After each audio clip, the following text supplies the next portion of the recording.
मित्र ने पूछा है कि मैं शास्त्रों को जला डालने के लिए कहता हूं और मेरी बातों से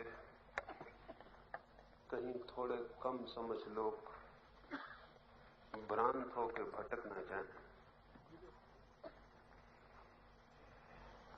लोग भटकेंगे या नहीं, लेकिन जिन्होंने प्रश्न पूछा है वे मेरी बात सुन के जरूर भटक गए। मैंने कब कहा कि शास्त्रों को जला डालें? मैंने सिर्फ अपनी किताबों को, अगर वे किसी दिन शास्त्र बन जाएं तो जला डालने को कहा है। मेरी किताबें हैं, उनको जला डालने के लिए मैं कह सकता हूं, लेकिन दूसरों की किताबें जला डालने को मैं क्यों कहूंगा? और फिर मैंने कहा शास्त्रों को जला डालें, किताबों को जलाने के लिए मैंने कभी कहा नहीं। अगर इतनी सी बात भी समझ में नहीं आती तो फिर मैं और जो कह रहा हूं वो क्या समझ में आता होगा?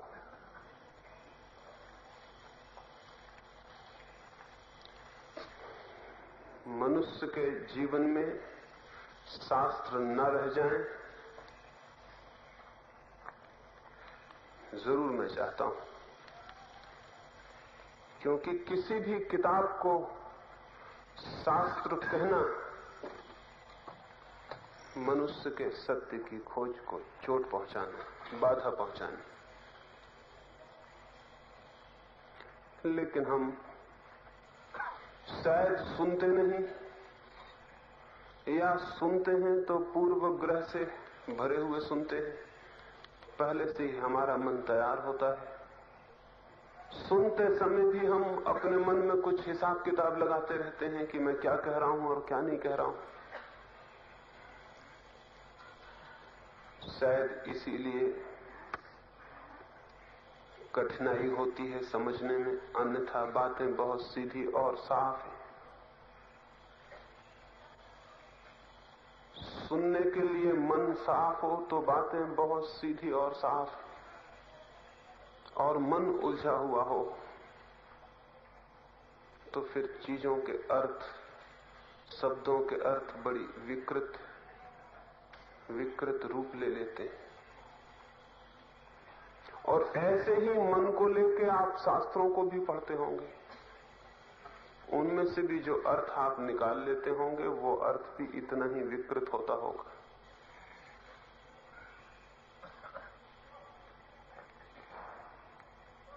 शब्दों को समझने के लिए, विचारों को समझने के लिए एक बड़ा शांत, मौन, सुनने वाला मन चाहिए।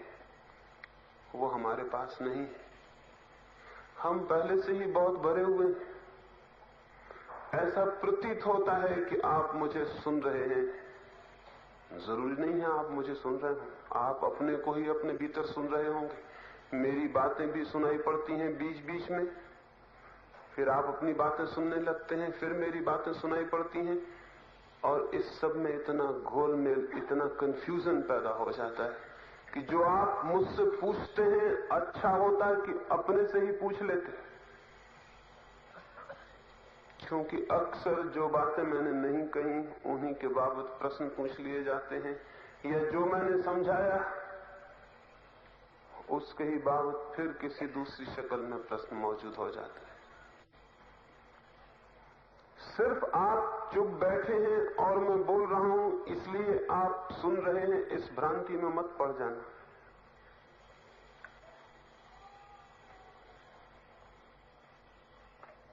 कार्ल गुस्ताव जुंग के पागलखाने में 2 प्रोफेसर भर्ती हुए थे। ऐसे प्रोफेसरों की टेंडेंसी, वृत्ति पागल हो जाने की स्वाभाविक है। उन दोनों का जुंग अध्ययन करता था। खिड़की से छिप के एक दिन सुन रहा था उन दोनों की बातें, बहुत हैरान हो गया। वे दोनों बिल्कुल ही असंगत बातें कर रहे थे। दोनों की बातों में कोई भी संबंध न था। एक आकाश की बातें कर रहा था, दूसरा पाताल की। उन दोनों में कोई नाता नहीं था, उनमें कोई जोड़ नहीं था, उनमें कोई संगति नहीं थी। लेकिन एक और भी अजीब बात थी। ये तो स्वाभाविक था, दो पागल आदमी बातें करें तो उनकी बातों में संगति, तालमेल नहीं हो सकता। लेकिन इससे भी आश्चर्य की बात थी कि जब एक बोलता था तो दूसरा चुप रहता था, जब दूसरा बोलना बंद करता था तब पहला बोलना शुरू करता था। लेकिन दोनों की बातों में कोई संबंध नहीं था। जो भीतर गया और उसने उनसे पूछा कि मित्रों, मैं बहुत हैरानी में हूं, जब एक बोलता है तो दूसरा चुप रहता है, क्यों? तो उन दोनों हंसे। उन्होंने कहा कि हम कन्वर्सेशन का नियम जानते, बातचीत का नियम हमें पता है। लेकिन उसने पूछा कि इतना जब तुम्हें पता है बातचीत का नियम, तो मैं ये भी देख रहा हूं कि जब एक बोलना बंद करता है तो जहां से बात छूटती है दूसरा न मालूम कहां से शुरू करता है, उससे छूटी गई बात का कोई संबंध नहीं होता। तो दोनों पागल हंसने लगे और उन्होंने कहा, क्या तुमने कभी भी कोई ऐसी बातचीत सुनी है जिसमें संबंध होता हो? जो लोग थोड़े ज्यादा सोफिस्टिकेटेड हैं, थोड़े से ज्यादा धोखा देने में कुशल हैं, वे इस तरह बातचीत शुरू करते हैं कि मालूम पड़ता है कि दोनों में संबंध है, लेकिन संबंध कोई भी नहीं होता है। क्योंकि जब एक बोलता है तब दूसरा अपने भीतर बोले चला जाता है। जब पहला बंद होता है दूसरा शुरू करता है, तो वो वहां से शुरू नहीं करता जहां से दूसरे ने बंद किया, वो वहां से शुरू करता है जहां उसके भीतर सिलसिला था। और तब सारी चीजें न मालूम क्या अर्थ ले लेती हैं। मुझे आप सुन रहे हैं तो ऐसा प्रश्न उठना बहुत कठिन है। और उन्हीं मित्र ने पूछा है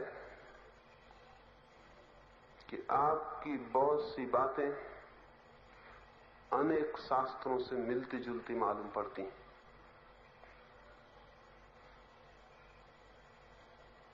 ना आप मुझे समझ रहे हैं, ना शास्त्रों को समझ रहे हैं। मेलजोल भी बिठाने की कोशिश कर रहे हैं कि किससे मिलती है बात, किससे नहीं। ये कंपैरिजन, ये तुलना करने की जरूरत क्या है? मैं सीधा आपसे बातें कर रहा हूं, इसमें बीच में और किसी को मेलने जोड़ने के लिए लाने की आवश्यकता क्या है? और अगर आप लाएंगे तो क्या आप मुझे समझ सकेंगे? आपका चित्त अगर इस तुलना में पड़ जाएगा तो समझना बहुत मुश्किल हो जाएगा। सीधी सी बात मैं कह रहा हूं, उसे सीधे समझने की कोशिश करें। बीच में और बहुत शास्त्रों को, गुरुओं को, शास्त्राओं को लाने का क्या प्रयोजन है? अगर सीधे आप समझने की कोशिश करेंगे तो बड़ी आसानी हो जाती है, और तुलना करके समझने की कोशिश करेंगे तो बहुत कठिन हो जाता है। क्योंकि शब्दों की ही तो तुलना करेंगे, और शब्दों की तुलना से इतनी भ्रांतियां पैदा हुई हैं जिनका कोई हिसाब नहीं। क्योंकि पहले तो जो मैं कहना चाहता हूं वही शब्द में आधा मर जाता है। फिर आप जो समझना चाहते हैं, अगर तैयार हैं किसी शास्त्र के माध्यम से समझने को, तो जो आधा बचता है उसकी हत्या आप कर देते हैं। फिर शब्द बिल्कुल थोथा, चली हुई कारतूस की तरह आपके पास पहुंचता है जिसमें कोई प्राण नहीं रह जाते। समझने की कोशिश सीधी होनी चाहिए। आप एक गुलाब के फूल को देखते हैं तो आप जमाने भर के गुलाब के फूलों से तुलना करते हैं, तब उसको देखेंगे या कि सीधा देखेंगे? और क्या एक गुलाब के फूल की तुलना किसी भी दूसरे गुलाब के फूल से की जा सकती है? कोई जरूरत भी नहीं है, संभावना भी नहीं है। हर गुलाब का फूल अपनी तरह का फूल है, अनूठा है, अद्वितीय है, बेजोड़ है। छोटा सही, बड़ा सही, कैसा भी सही, वो अपने तरह का है। उसे आप दूसरे गुलाब के फूल से कैसे तौलिएगा? और तौलने में एक बात तय है, इस गुलाब के फूल को देखने से आप वंचित रह जाएंगे। आज रात आकाश में तारे निकले हुए, इनको तौलिए पिछली रात के तारों से, और इसमें आप भूल जाइए, भटक जाइए, और फिर इस रात के तारे आपको दिखाई नहीं पड़ेंगे। रोज चांद निकलता है, रोज सूरज निकलता है, हम रोज तोलते हैं हर चीज को। एक मित्र आए, उन्होंने कहा कि यहाँ के वृक्ष तो बहुत अच्छे हैं, लेकिन एक और हिल स्टेशन है, वहां के और भी अच्छे हैं। मैंने उनसे कहा, इन वृक्षों को देखिए, ये जो आनंद दे सकते हो उसे पाइए, ये जो संदेश दे सकते हो उसे सुनिए, लेकिन और किसी पहाड़ी के वृक्षों को बीच में लाने का प्रयोजन क्या है? और मैंने उनसे कहा, आप जब उस पहाड़ी पर जाओगे तब किन्हीं और पहाड़ियों के वृक्षों को बीच में ले आओगे। ऐसे आप कभी भी सत्यों को सीधा नहीं देख सकेंगे। तुलना करने वाला मन कभी भी सीधा देखने में समर्थ नहीं रह जाता। और जो भी चीज देखनी हो सीधी देखनी चाहिए, बीच में किसी को लेने की और लाने की आवश्यकता नहीं है। आंखों पर जब किसी और चीज का पर्दा पड़ जाता है तो फिर हम देखते नहीं, हम सिर्फ तुलना करते रह जाते, और देखने से जो उपलब्ध हो सकता था उससे व्यर्थ ही वंचित हो जाते। तो मैं निवेदन करूंगा, तुलना क्यों करें? किसी दिन जब सत्य का अनुभव होगा, जीवन की प्रतीति होगी, तो जरूर आपको पता चल जाएगा कि हजारों हजारों लोगों को वो प्रतीति हुई है, और हजारों लोगों ने उस प्रतीति को शब्द देने के प्रयास किए। हजारों किताबों में वे शब्द लिखे हुए हैं, लेकिन जब आपको प्रतीति होगी तभी उन शब्दों का अर्थ भी आपके सामने प्रकट होगा और खुलेगा।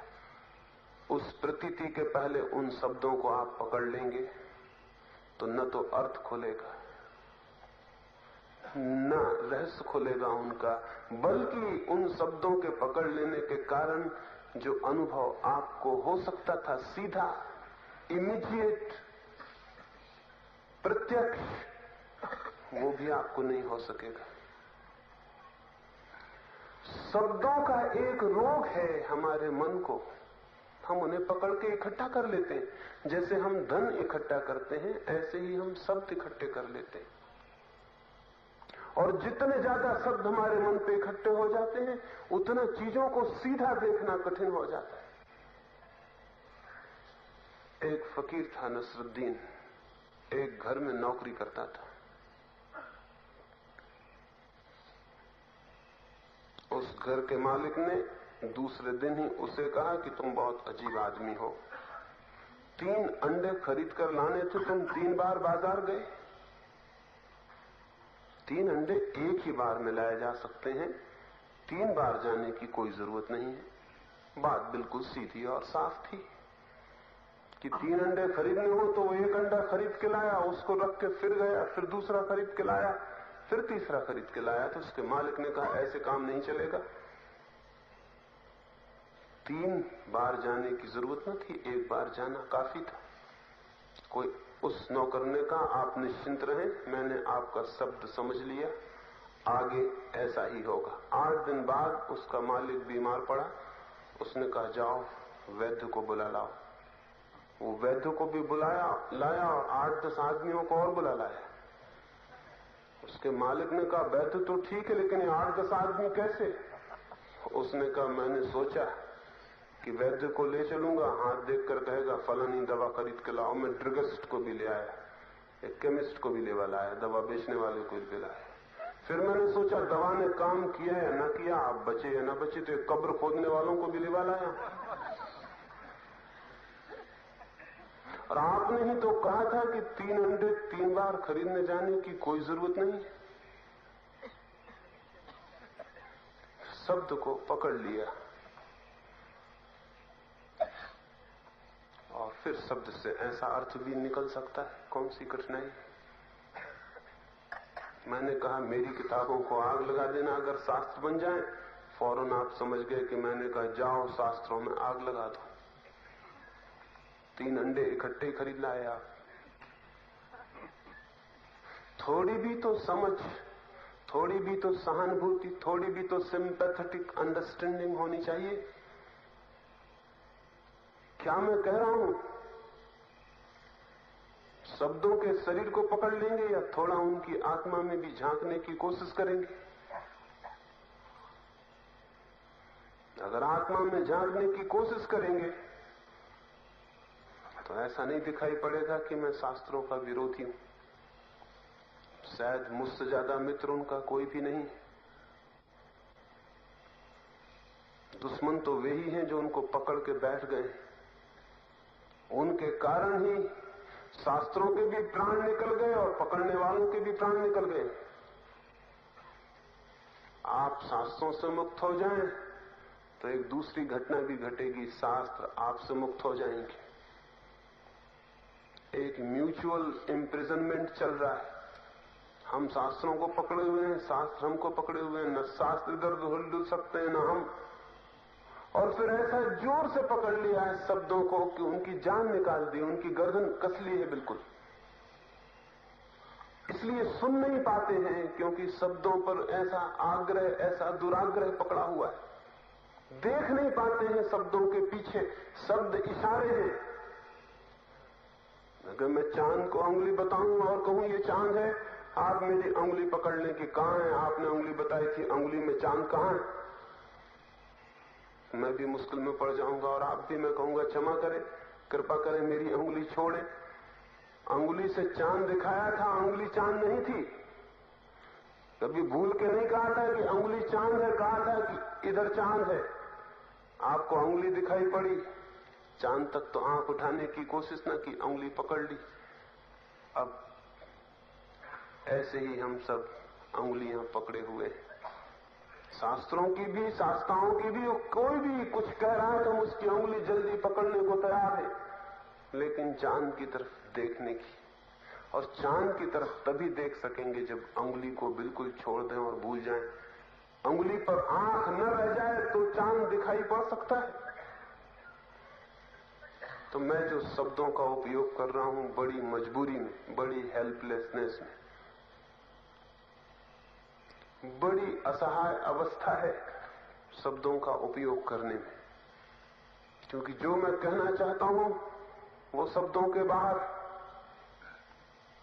और शब्दों में उसे कहने का और कोई उपाय नहीं।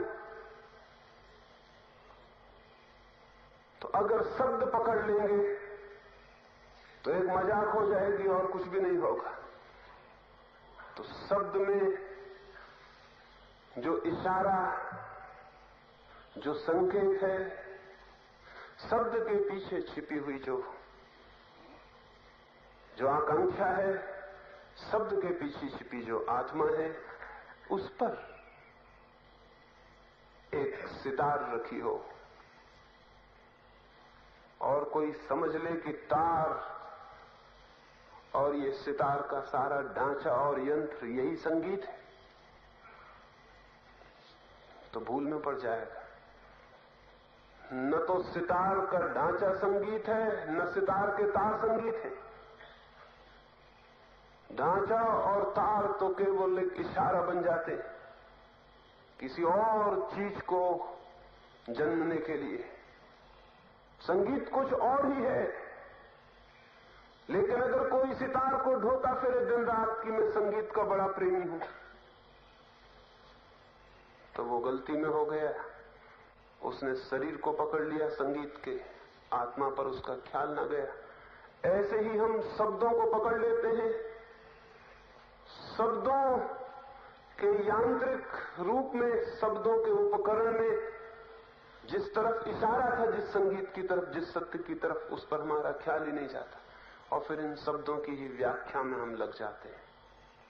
शब्दों की व्याख्या करने वाले मन को ही मैं शास्त्रीय मन कहता हूं। वो चाहे गीता के शब्दों की व्याख्या करता हो या मेरे शब्दों की, यही शास्त्रीय बुद्धि है। इस शब्दों को पकड़ लेने वाली, शब्दों पर जीने वाली, शब्दों पर सोचने वाली। इस तरह का मनुष्य कभी सत्य के निकट नहीं पहुंच पाता, क्योंकि शब्दों से सत्य का क्या लेना देना है। सत्य की तरफ तो शब्द इतनी ही अगर खबर दे सके कि शब्दों को छोड़ देना है, तो बात पूरी हो जाती है। तो मैं जिन शब्दों का उपयोग कर रहा हूं बहुत खुश नहीं हूं। आज तक कोई भी बहुत खुश नहीं रहा है शब्दों का उपयोग करके, लेकिन करे क्या? एक मित्र ने पूछा है, जो सत्य को जान लेते हैं वे फिर बोलते ही नहीं, और आप तो बोलते हैं।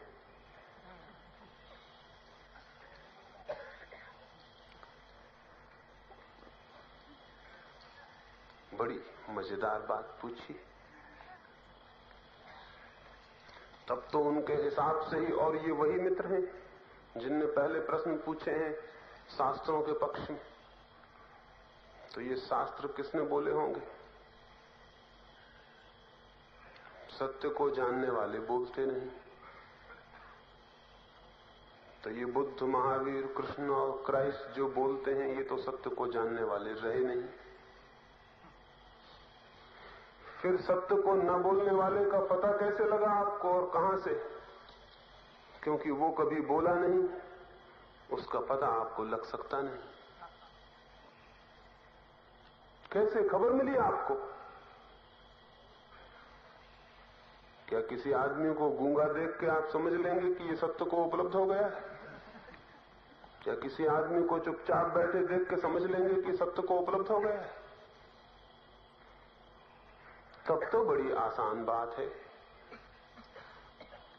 गूंगा होना भी कठिन नहीं, गूंगेपन को साधना भी कठिन नहीं, और 2-3 वर्ष चुप रह जाएं तो फिर बोल भी नहीं सकते, चाहें तो भी, क्योंकि 2-3 वर्ष में बोलने का यंत्र फिर खराब हो जाता है। तब तो बड़ी आसान बात है। मामला सिर्फ बोलने के यंत्र को खराब करने का है, तो फिर सत्य को उपलब्ध आप हो जाएंगे। इतना आसान नहीं था, लेकिन हां, प्रश्न पूछने वाले मित्र जैसे सोचने वाले बहुत लोग हुए। कई लोग सोचते हैं आंख बंद कर लो, आंख फोड़ लो तो सत्य को उपलब्ध हो जाओगे। कोई सोचता है मुंह बंद कर लो, वाणी बंद कर लो तो सत्य को उपलब्ध हो जाओगे। कोई सोचता है कान बंद कर लो। जो और भी बहुत अग्रणी विचारक हैं वे सोचते हैं आत्मघाती कर लो तो सत्य को उपलब्ध हो जाओगे, क्योंकि तब सभी इंद्रियां बंद हो जाएंगी। बोलना तो एक ही इंद्री है, आत्मघात करने से सभी इंद्रियां बंद हो जाती। सो जल समाधि लेने वाले और मिट्टी में समाधि लेने वाले और मरने वालों का लंबा सिलसिला है, आत्महत्या करने वालों का, वे भी सत्य को उपलब्ध हो जाते हैं। बहुत अजीब बात है। सत्य को उपलब्ध होने से बोलने न बोलने का कोई भी संबंध नहीं है। सत्य को उपलब्ध हुए लोग नहीं बोले या बोले, इससे भी कोई संबंध नहीं है। एक बात तय है कि जिन्होंने भी सत्य को जाना, उन्हें बोलने में बड़ी कठिनाई हो गई, लेकिन उनकी दया और करुणा का ये कारण रहा होगा कि जिसे नहीं बोला जा सकता उसे भी उनने बोलने की कोशिश की है, चेष्टा की है। जो नहीं कहा जा सकता उस तरफ भी इशारे किए हैं। जिस तरफ आंखें नहीं उठाई जा सकती उस सूरज की तरफ भी खबर की है। उनकी पीड़ा को हम नहीं समझ सकते, वे कितनी पीड़ा से गुजरते होंगे ये कहना कठिन है, क्योंकि उनके सामने सबसे बड़ा पैराडॉक्स, सबसे बड़ी विरोधाभासी चीज खड़ी हो जाती है। कुछ उन्होंने जाना है और वो जाना हुआ लुट जाना चाहता है, बढ़ जाना चाहता है, लेकिन बांटने का कोई साधन हाथ में नहीं है। उसे कैसे बांटे, उसे कैसे लुटा दे? बहुत अधूरे उपकरण है शब्दों के, भाषा के, उनका ही उपयोग करना पड़ता है। उनका उपयोग किया गया है।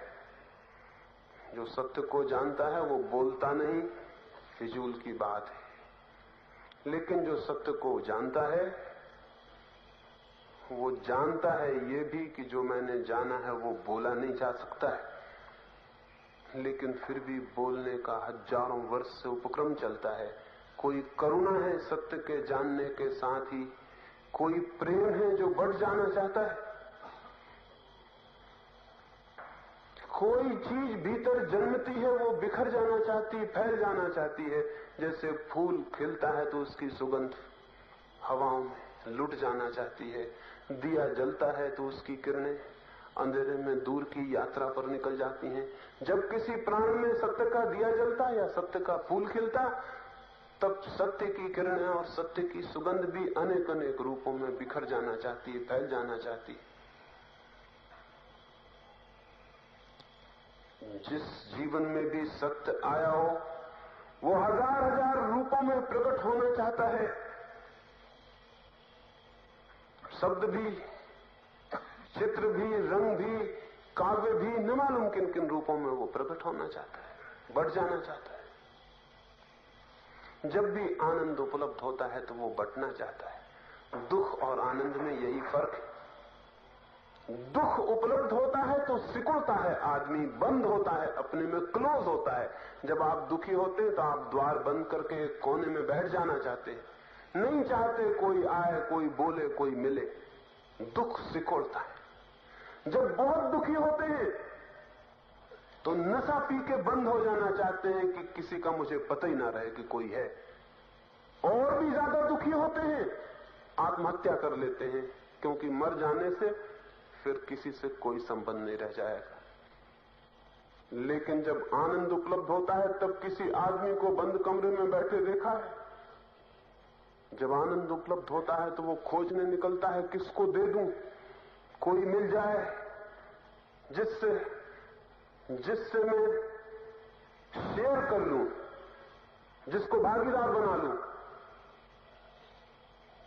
जो लोग जंगल भी भाग गए थे, अगर उनको वहां आनंद मिल गया तो भाग के वापस बस्ती में आ गए।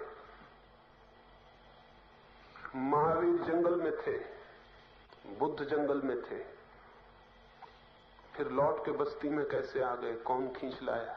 आप, मैं, हम तो पहले भी बस्ती में रहते थे, वे बस्ती से भाग गए थे। लौट कैसे आए? कौन ले आया? भीतर एक आनंद का जब जन्म हुआ तो आनंद मांगने लगा, शेयर करो, बांटो। किसको बांटे? भागे बस्ती की तरफ जहां लोग थे, वहां जाके उनको कह देना होगा, वो किरणें उन तक पहुंचा देनी होंगी। बुद्ध जिस दिन मरे, सुबह ही हजारों भिक्षु इकट्ठे हो गए, उन्हें प्रेम करने वाले हजारों लोग। बुद्ध ने उनसे कहा कि आज अंतिम क्षण है मेरे जीवन के, अब मैं तुमसे विदा लेता हूं, और इसके पहले कि मैं विदा लूं और विलीन हो जाऊं अनंत में, कुछ तुम्हें पूछना हो पूछ लो।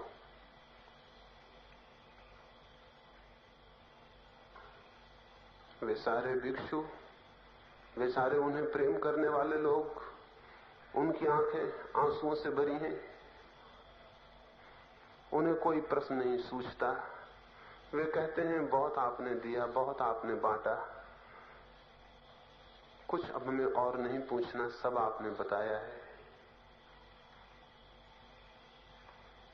3 बार बुद्ध पूछते हैं, फिर जब कोई कुछ नहीं पूछता तो वे उठकर पास में वृक्ष के पीछे चले जाते हैं, ताकि वहां वे शांति से ध्यान में डूबते चले जाएं और ध्यान की अंतिम गहराई में विलीन हो जाएं। वे वहां पीछे चले जाते हैं जिस गांव के किनारे ये घटना घटती। उस गांव में सुभद्र नाम का एक व्यक्ति था। बुद्ध उस गांव से 3 बार निकले थे, लेकिन सुभद्र अपनी दुकान में व्यस्त था। उसने सोचा अगली बार आएंगे तब मिल लूंगा, तब दर्शन कर लूंगा, तब सुन लूंगा उनकी बातें। अभी उसे पता चला कि अब अगली बार बुद्ध नहीं आएंगे उस गांव से, अब अंतिम दिन है उनका। वो दुकान बंद करके भागा। इधर वो आया तो उसने पूछा, कहां है, मुझे कुछ पूछना है। तो भिक्षुओं ने कहा, चुप, वे हमसे विदा भी ले चुके। और उन्होंने पूछा भी था, लेकिन कोई पूछने वाला नहीं था। अब देर हो गई, अब बहुत देर हो गई। जब वे 3 बार तेरे गांव में आए थे तब तू कहां था? उसने कहा, मैं तो वहां था, लेकिन सोचा कि फिर कभी अगली बार अगर कुआं घर पर आ जाए तो आप भी सोचेंगे अगले दिन प्यास लगेगी तब देखेंगे। पर उसने कहा कि अब तो दोबारा वे नहीं आ सकेंगे। क्या नहीं हो सकता ऐसा कुछ कि मैं उनसे पूछ लूं? 2 शब्द मुझे जानने हैं, सुनने हैं। लेकिन भिक्षुओं ने कहा कि नहीं, अब ये नहीं हो सकता। लेकिन बुद्ध को ये भनक कान में पड़ गई। वे वृक्ष के पीछे से उठ के आगे आ गए और उन्होंने कहा, सुभद्र, जो भी पूछना हो तो पूछ ले, क्योंकि मेरे नाम पर ये कलंक न रह जाए कि मैं जीवित था, कोई प्यासा आया था और प्यासा वापस लौट गया। इस आदमी को सत्य उपलब्ध नहीं हुआ होगा निश्चित ही, क्योंकि नहीं तो ये आदमी मरते वक्त भी बोलने की इतनी उत्सुकता दिखाता। गलती में रहे हम अब तक की सोचते थे कि इस आदमी को सत्य उपलब्ध हो गए।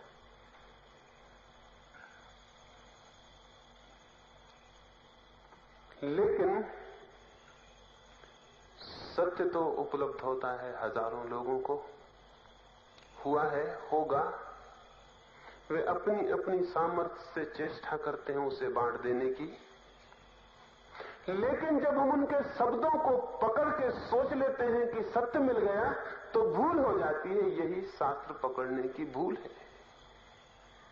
बुद्ध के वचन को हम पकड़ लें, क्योंकि बुद्ध को सत्य मिला था, तो उनके वचनों को हम पकड़ लें, पूजा करें उन वचनों की, उन वचनों पर टीका टिप्पणी करें, उन वचनों को कंठस्थ करें, उन वचनों को दोहराते रहें, जीवन इसमें व्यतीत कर दें, तो भूल हो जाती है। तो फिर हम इन्हीं शब्दों में अटके रह जाते हैं। तो फिर हम यहीं उलझ के रह जाते हैं। एक आदमी के जीवन में प्रेम उपलब्ध हुआ हो, वो प्रेम के कुछ गीत गाए और हम उन गीतों को याद कर लें, पकड़ लें, कंठस्थ कर लें और सोचें कि हम भी प्रेम को उपलब्ध हो गए हैं। तो क्या ये ठीक होगा? क्या प्रेम के गीत याद कर लेने से कोई प्रेम को उपलब्ध होता है? तो क्या सत्य के शब्द, सत्य की अभिव्यक्तियां, इनको पकड़ लेने से कोई सत्य को उपलब्ध हो जाएगा? न तो प्रेम के गीत याद कर लेने से कोई प्रेम को पाता है और न सत्य के गीत याद कर लेने से कोई सत्य को पाता है।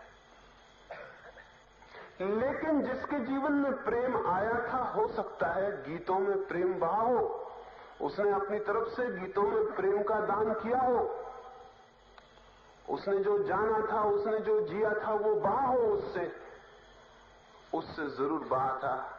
लेकिन आप अगर उसको ही पकड़ के ठहर जाते हैं तो आपको वो नहीं मिलने को है। ये जो 2 भेद हैं, ये अगर हमारे ख्याल में न रहे तो कठिनाई पैदा हो जाती। आपको भी वो उपलब्ध हो सकता है जो किन्हीं के शब्दों से प्रकट हुआ है, लेकिन वो उपलब्ध होगा निशब्द में जाने से, शून्य में जाने से, निर्विचार में जाने से, ध्यान में जाने से। क्योंकि जिनको भी वो कभी उपलब्ध हुआ, ध्यान में, निर्विचार में, शून्य में ही उपलब्ध हुआ है। किसी ने भी कहा है कभी आज तक कि मुझे शास्त्र से सत्य उपलब्ध हुआ है? किसी ने कहा है ये आज तक कि मुझे शास्त्र से सत्य उपलब्ध हुआ है? किसी ने भी नहीं। कहेगा भी कोई कैसे? शास्त्र से शब्द मिल सकते हैं, सत्य नहीं। सत्य पाने की तीव्र आकांक्षा हो तो इतनी तैयारी जरूरी है। एक और मित्र ने पूछा है, उनके प्रश्न की चर्चा करके फिर हम ध्यान के लिए, रात्रि के ध्यान के लिए बैठेंगे। एक मित्र ने पूछा है कि क्या मैं जप में, राम नाम में, इन सब में विश्वास नहीं करता हूं? क्या इनका कोई मूल्य और फायदा नहीं?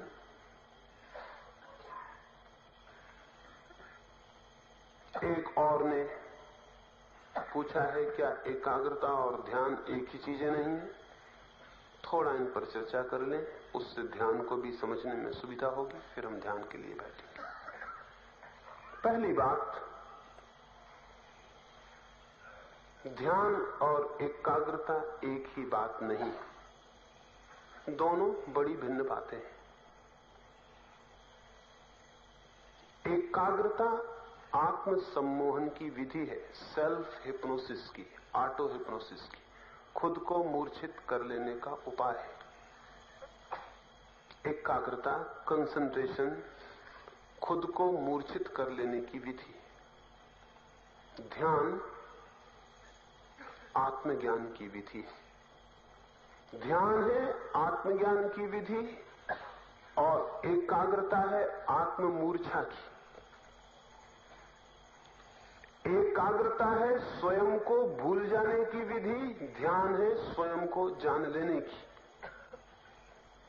एकाग्रता है फॉरगेटफुलनेस, विस्मरण, ध्यान है रिमेंबरिंग, स्मृति। इसे थोड़ा समझ लेना जरूरी है। हजारों वर्षों से यह भ्रम है कि एकाग्रता ही ध्यान है, और ये भ्रांति इतनी महंगी पड़ी है जितनी महंगी कोई भ्रांति नहीं पड़ी। एकाग्रता का अर्थ है चित्त को किसी एक चीज पर रोकना, ठहराना। दिए की ज्योति पर ठहरा लें, राम के नाम पर ठहरा लें, किसी प्रतिमा पर ठहरा लें, किसी सिंबल पर ठहरा लें, किसी एक चीज पर, एक विचार पर, एक धारणा पर चित्त को सब भांति रोक लेने का प्रयास। चित्त को जब इस भांति रोक लेने की तीव्र चेष्टा की जाती है तो क्या होता है? चित्त को जब बहुत जोर से कंसंट्रेट करने की, एकाग्र करने का श्रम किया जाता है तो क्या होता है? होता है ये कि जब तीव्रता से चित्त को एक जगह जबरदस्ती हम रोकने की कोशिश करते हैं, चित्त वहां से भागने की कोशिश करता है। चित्त का स्वभाव गति है, डायनेमिक है। माइंड जो है, चित्त जो है, वो डायनेमिक है, गत्यात्मक है, जाना चाहता है, गति करना चाहता है, ठहरना नहीं चाहता। तो समझ लें गंगा को हमें ठहराना हो तो गंगा को ठहराना हो तो क्या करना पड़े? गंगा जीवंत धारा है, बही जा रही पहाड़ों से समुद्र की तरफ। चित्त भी बहा जा रहा है, चित्त की धारा, नदी भी, सरिता भी बही जा रही है अनंत की तरफ।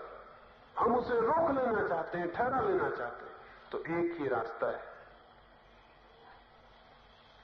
वो रास्ता यह है कि गंगा का पानी जम के बर्फ हो जाए, तो गंगा ठहर जाएगी वहीं के वहीं जहां है। तो वो जो डायनामिक गंगा है वो डोरमेंट हो जाए, वो जो चलती गंगा है वो ठहर जाए, बर्फ हो जाए, तो जहां के तहां ठहरी रह जाएगी। साइबेरिया में या ठंडे स्थानों में नदियां जम जाती हैं। जम जाए गंगा तो ठहर सकती है, नहीं तो नहीं ठहर सकती। चित्त की धारा भी जम जाए, बर्फ बन जाए तो ठहर सकती, नहीं तो नहीं ठहर सकती। जगत में चित्त प्रवहमान है, बहा जाता है, तो उसकी चित्त का बर्फ हो जाना कंसंट्रेशन हो सकता है। और चित्त बर्फ कब होता है, ठहरता कब? जब नींद में चला जाता है, जब मूर्छा में चला जाता है, तब ठहर जाता है। फिर उसमें कोई गति नहीं होती। एक बेहोश आदमी के चित्त में कोई गति नहीं होती। तो अगर बहुत तीव्र हम कोशिश करें चित्त को ठहराने की, पहले चित्त उपाय करेगा भागने का, फिर हम नहीं माने, प्रयास जारी रखें, तो एक रास्ता रह जाएगा चित्त के सामने कि वो सो जाए, सोते से ठहर जाए, मूर्छा आ जाए, हिप्नोसिस, नींद आ जाए, सम्मोहित हो जाए, तो ठहर जाएगा। निश्चित ही इस ठहरने में फिर दुख का कोई पता नहीं चलेगा, क्योंकि जब चित्त मूर्छित है तो पता किसको चले। अब तो हिप्नोसिस के द्वारा, सम्मोहन के द्वारा ऑपरेशन भी होते हैं, आपको ज्ञात होगा। अब तो यूरोप और अमेरिका के बड़े बड़े अस्पतालों में एक हिप्नोटिस्ट, एक सम्मोहक भी रखते हैं।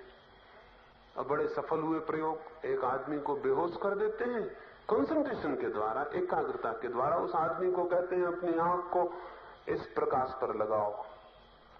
वो 5 मिनट तक आंख को प्रकाश पर देखता रहता है, फिर सारा चित्त उसका धीरे धीरे धीरे जमता जाता है और मूर्छित हो जाता है। जब वो मूर्छित हो जाता है तो उसे कह देते हैं मूर्छित होती अवस्था में कि अब तुम आधा घंटे के लिए मूर्छित हो गए। आधा घंटे तक उसका चित्त फ्रोजन जमा हुआ रह जाएगा। अब उसका पैर काट डालो उसे पता नहीं चलेगा, उसका ऑपरेशन कर दो उसे पता नहीं चलेगा। तो एनेस्थेसिया के, बेहोश करने वाली दवाओं का उपयोग अब वैज्ञानिक कहते हैं बहुत जरूरी नहीं है। जैसे जैसे हिप्नोटिज्म की हमारी सामर्थ्य समझ बढ़ती जाएगी, वैसे वैसे आदमी को बेहोश केवल एकाग्रता के द्वारा किया जा सकता है। फिर ऑपरेशन करना बहुत आसान है, क्योंकि वो आदमी मूर्छित हो, उसे पता नहीं कि क्या हो रहा है, हाथ पैर काटा जा रहा है या क्या किया जा रहा है। ये जो स्थिति है, ये आनंद की स्थिति नहीं है, ये आत्मविस्मरण की स्थिति है। इसको ही कोई आनंद समझ लेगा तो भूल में पड़ जाता है। इसी भांति नाम जप का भी परिणाम होता है। एकाग्रता का जो परिणाम है वही नाम जप का भी परिणाम है। एक ही शब्द को बार बार दोहराने से चित्त में ऊब पैदा होती है, बोर्डम पैदा होती है। ऊब की वजह से नींद पैदा होती है।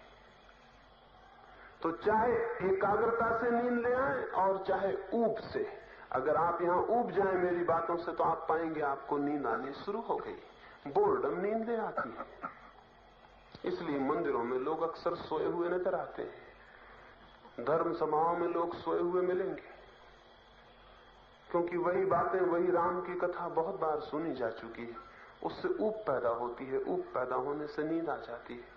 तो राम राम राम राम राम राम कोई जपता रहे तो ऊब पैदा होगी। एक घटना मैंने सुनी, एक आदमी पर अदालत में मुकदमा चला। उसने एक स्त्री के सिर पर चोट कर दी थी और अकारण। एक बस में वो बैठा हुआ था, एक डबल डेकर बस में, 2 मंजिली बस में बैठा हुआ था नीचे की मंजिल में, और उसके पड़ोस में एक औरत बैठी हुई थी। अचानक उसने उस औरत के सिर पर हमला कर दिया। वो औरत बेहोश हो गई। वो औरत अपरिचित थी। उस पर मुकदमा चला, वो पकड़ लिया गया और मजिस्ट्रेट ने उससे पूछा कि तुमने इस स्त्री पर क्यों हमला किया? न तुम्हारा कोई परिचय है न कोई पहचान, तुम पागल तो नहीं हो? उसने कहा पागल तो मैं नहीं हूं, लेकिन उस क्षण पागल हो गया था। मजिस्ट्रेट ने पूछी क्या घटना घटी जिससे तुम हमला करने को तैयार हुए? तो उसने कहा घटना ऐसी घटी, मैं बस में आके बैठा, मेरे पीछे ही ये औरत भी आके बैठी। इसके हाथ में एक बैग था। इसने बैग को खोला, उसके भीतर से पर्स निकाली, फिर बैग को बंद किया, फिर पर्स को खोला, फिर पर्स में से रुपए निकाले, फिर पर्स बंद की। कंडक्टर आ रहा था, लेकिन कंडक्टर दूसरे ग्राहक के पास चला गया। इसने फिर अपनी पर्स खोली, रुपया अंदर रखा, पर्स बंद की, बैग खोला, बैग में पर्स रखी, बैग बंद किया। कंडक्टर फिर इधर आ रहा था, इसने फिर बैग खोला, पर्स बाहर निकाली, बैग बंद किया, पर्स खोली, रुपया बाहर निकाला, पर्स बंद की। फिर कंडक्टर दूसरी तरफ चला गया, इसने फिर पर्स खोली। मजिस्ट्रेट बोला stop, you will drive me crazy, तुम मुझे पागल कर दोगे, चुप हो। उस आदमी ने कहा sir this is what that happened with me, यही तो मेरे साथ हुआ कि मैं एकदम पागल हो गया। कोई चीज रिपीट रिपीट रिपीट रिपीट, दोहरे दोहरे दोहरे तो दिमाग ऊब जाए, घबरा जाए। उस घबराहट में रास्ता एक ही रह जाए कि सो जाओ। छोटे बच्चे को सुला देते हैं, कहते हैं मुन्ना राजा सो जा, मुन्ना राजा सो जा, मुन्ना राजा सो जा। थोड़ी देर में मुन्ना राजा ऊब जाता है और सो जाता है। मां समझती है हमारे संगीत का फल। मुन्ना राजा केवल बोर्डम की वजह से सो गए, और मुन्ना राजा के बाप भी सो सकते हैं अगर यही तरकीब उपयोग में लाई जाए। जब भी चित्त उबेगा, जब भी चित्त परेशान हो जाएगा एक शब्द की पुनरुक्ति से, तो सिवाय सोने के कोई उपाय नहीं रह जाता।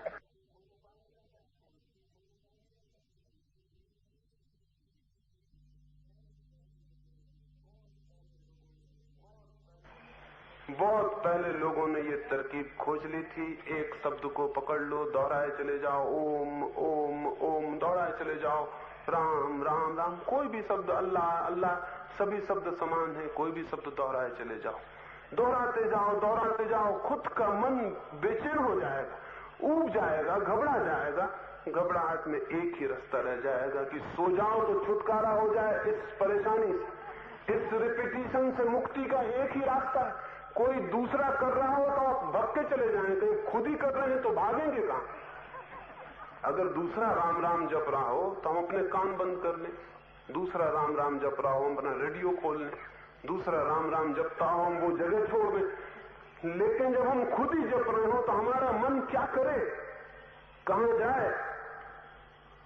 उसके पास एक ही रास्ता है, वो नींद में चला जाए।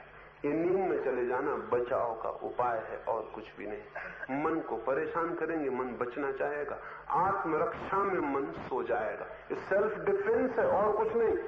आप टार्चर कर रहे हैं, आप परेशान कर रहे हैं, तो आत्मरक्षा में मन एक ही रास्ता देखता है कि सो जाना उचित है, और मन सो जाता है।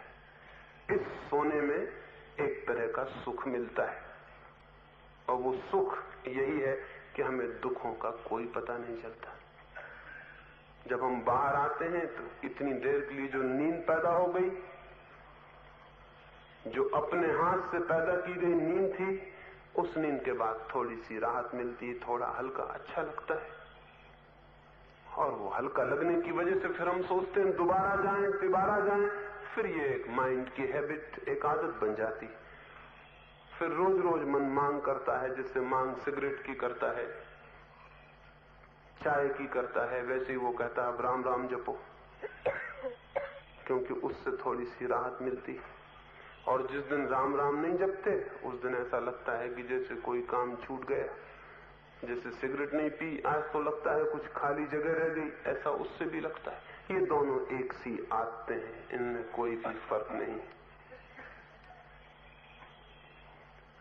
न तो जप न एकाग्रता, ये मनुष्य को आत्मज्ञान में नहीं ले जाते हैं।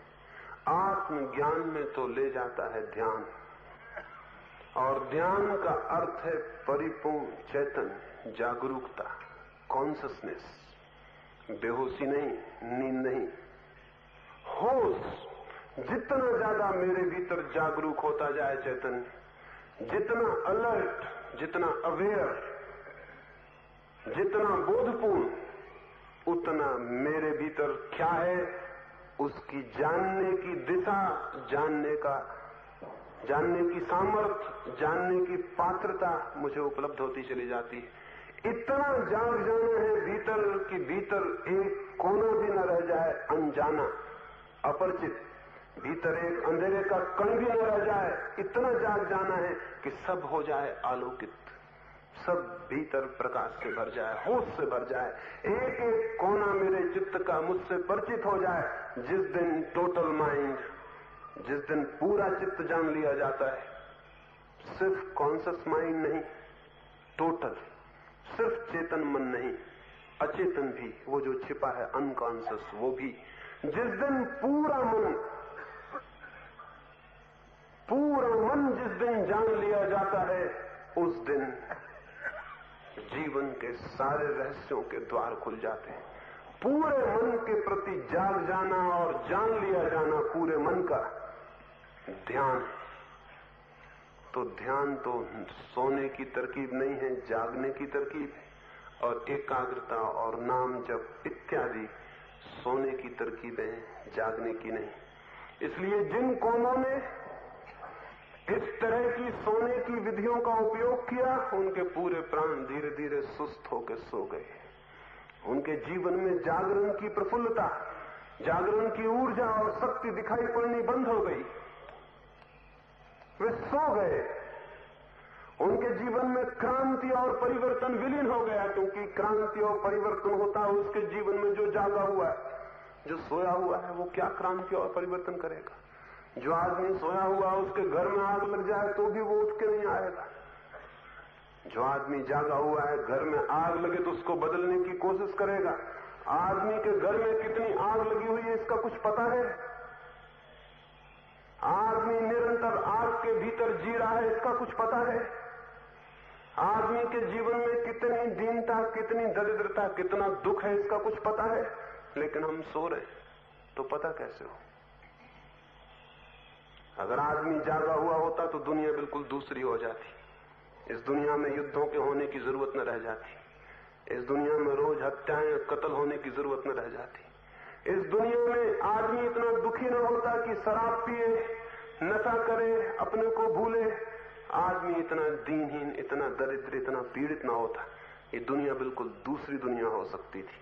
लेकिन ये दूसरी दुनिया नहीं हो पाई, क्योंकि हमने अब तक सब भांति सोने की तरकीबें खोजी हैं, जागने की नहीं। धर्म का कोई संबंध सोने से और निद्रा से नहीं। धर्म का संबंध है जागरण से। और जागरण का धर्म जिस दिन दुनिया के कोने कोने, आदमी के मन तक पहुंच सकेगा, उस दिन हम मनुष्य के बदलने की कीमिया उपलब्ध कर लेंगे। एक अद्भुत रूप से मनुष्य के जीवन को नया किया जा सकता है। जागरण है ध्यान, और उसका हम अब प्रयोग करेंगे। तो रात्रि के ध्यान में हम लेटकर प्रयोग करते हैं। सारे मित्र, कल मैंने आपको समझा दिया है, 2 शब्द में दोहरा दूं, शायद कुछ नए मित्र हों। लेट जाना है अपनी जगह पर, क्योंकि रात्रि सोते समय घर पर इस प्रयोग को करना है। यहां तो हम परीक्षण के लिए प्रयोग करते हैं, ताकि ख्याल में आ जाए कि क्या है। लेट के शरीर को बिल्कुल शिथिल और शांत छोड़ देना है। फिर श्वास को भी शांत और धीमा छोड़ देना है। आंख बंद कर लेनी है और शांति से आसपास जो भी ध्वनियां हो रही हैं उन्हें चुपचाप सुनते रहना है, चुपचाप सुनते रहना है। भीतर अगर कोई विचार भी चल रहे हैं उनको भी चुपचाप जाग के देखते रहना है। 10 मिनट के लिए हम ये प्रयोग करेंगे, फिर रात की बैठक पूरी होगी। आप अपनी अपनी जगह बना लें। जल्दी, चुपचाप, बिना बात किए।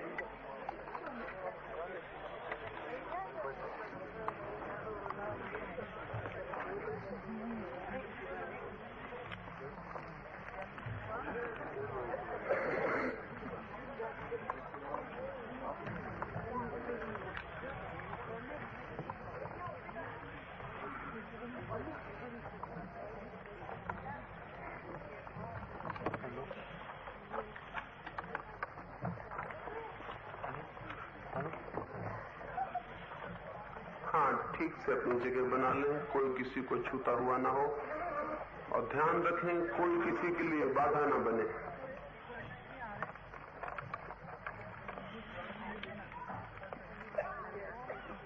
बातचीत ना करें।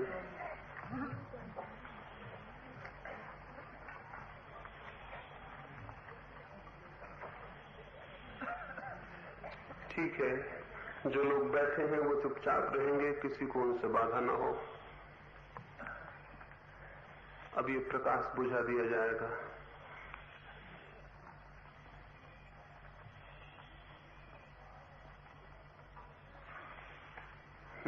बुझा दो। अपनी अपनी जगह शांति से लेट जाएं।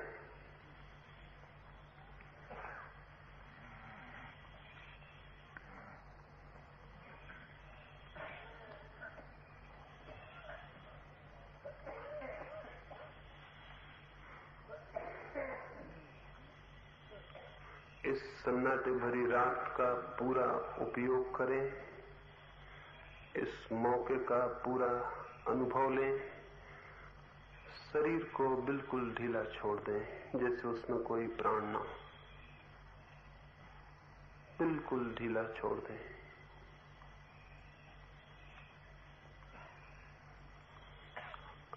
शरीर के साथ ऐसा अनुभव करें कि शरीर बिल्कुल शिथिल होता जा रहा है। शरीर शिथिल हो रहा है। शरीर शिथिल हो रहा है। शरीर शिथिल हो रहा है। बिल्कुल ढीला छोड़ दें। शरीर को बिल्कुल छोड़ दें, जैसे शरीर है ही नहीं। श्वास को भी ढीला छोड़ दें। अपने आप श्वास धीमी होती जाएगी। श्वास धीमी हो रही है। श्वास शांत हो रही है।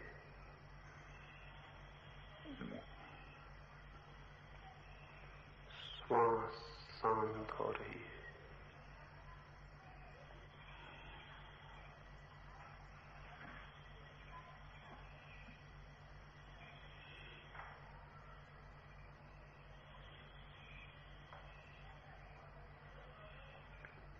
श्वास शांत हो रही है। वहां कोई बात न करे।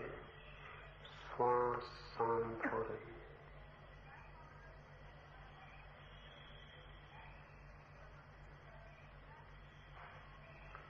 श्वास भी शांत हो गई। अब भीतर बिल्कुल मौन से बाहर की कोई भी आवाज सुनाई पड़ती हो तो चुपचाप सुने। झिंगुर बोल रहे हैं, कोई पक्षी बोलेगा। बिल्कुल मौन सुनते रहें। सुनते सुनते ही मन शांत होता जाता है। सुने। मौन सुनते रहें। 10 मिनट के लिए चुपचाप सुनते रहें। होश से भरे हुए अलर्ट सुनते रहें। सुने।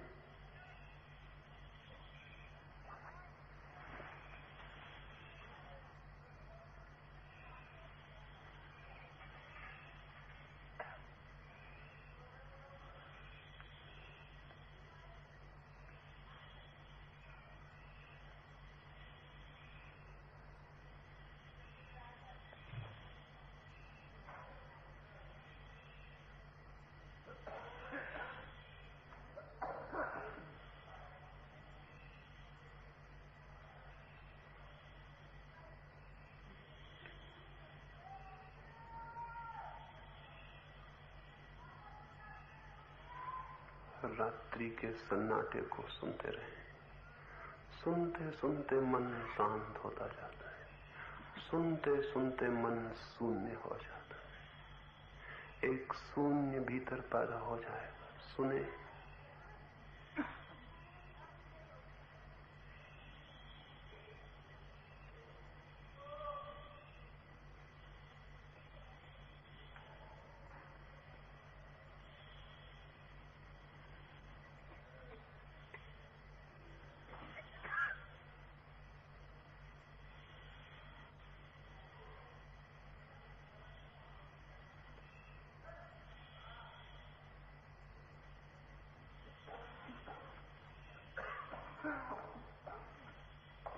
मन शांत हो रहा है। मन शांत हो रहा है। मन शांत हो रहा है। मन शांत हो रहा है।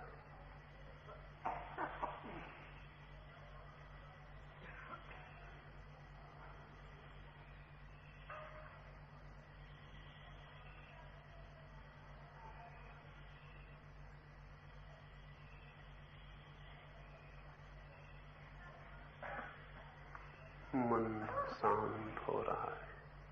सुने। रात्रि के सन्नाटे को सुने। मन शांत हो रहा है।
मन शांत हो रहा है।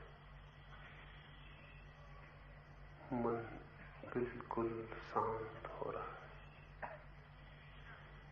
मन शांत हो गया है।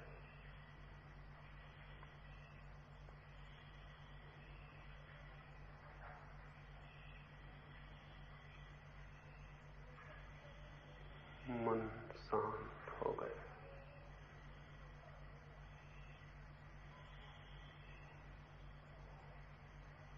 मन शांत हो गया।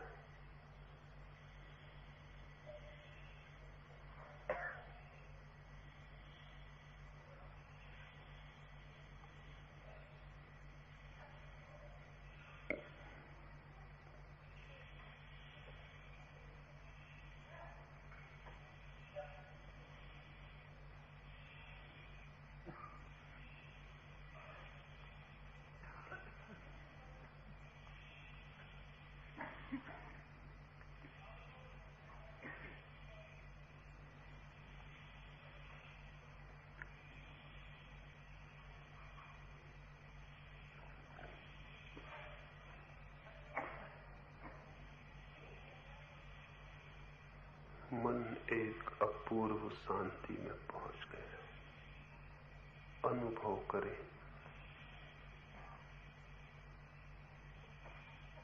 अनुभव करें, मन बिल्कुल शांत हो गया।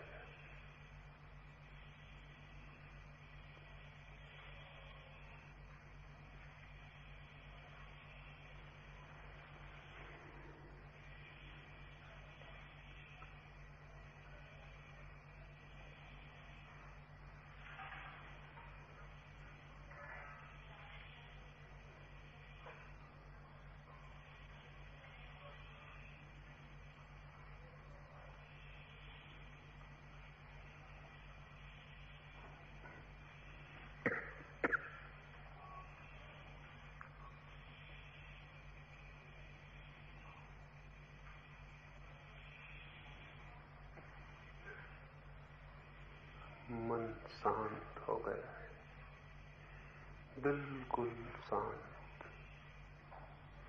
अब धीरे धीरे 2-4 गहरी सांस लें। 2-4 गहरी सांस लें, फिर बहुत आहिस्ता से आंख खोलें। जैसी शांति भीतर है वैसी ही बाहर भी अनुभव होगी। धीरे धीरे आंख खोलें, देखें आंख खोलकर बाहर।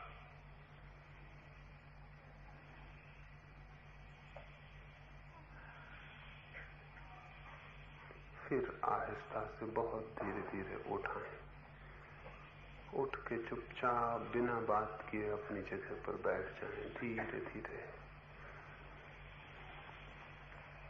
अपनी जगह शांति से बैठ जाएं।